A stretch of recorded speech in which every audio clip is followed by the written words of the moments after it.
Дорогие друзья, на дворе ночь 10 марта 2022 года, и хочу сообщить вам о том, что глава Чеченской Республики, Герой России Рамзан Ахматович Кадыров принял решение об отмене всех тех мер, которые были введены Роспотребнадзором в целях борьбы с распространением новой коронавирусной инфекции.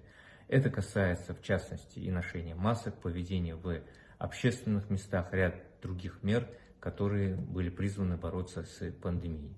Данное решение глава республики принял в связи с складывающейся обстановкой с распространением новой коронавирусной инфекции у нас в Чеченской Республике. Дело в том, что в последние дни, недели, можно сказать, количество пациентов стремительно снижается.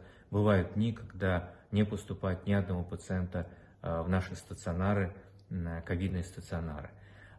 Кроме того, заболеваемость также снижается, стремится к нулю. В наших реанимациях осталось буквально считанное количество пациентов, которые в ближайшее время, надеюсь, также выздоровеют. Я всем вам желаю здоровья, не болеть и надеюсь, пандемия осталась позади. Всем добра.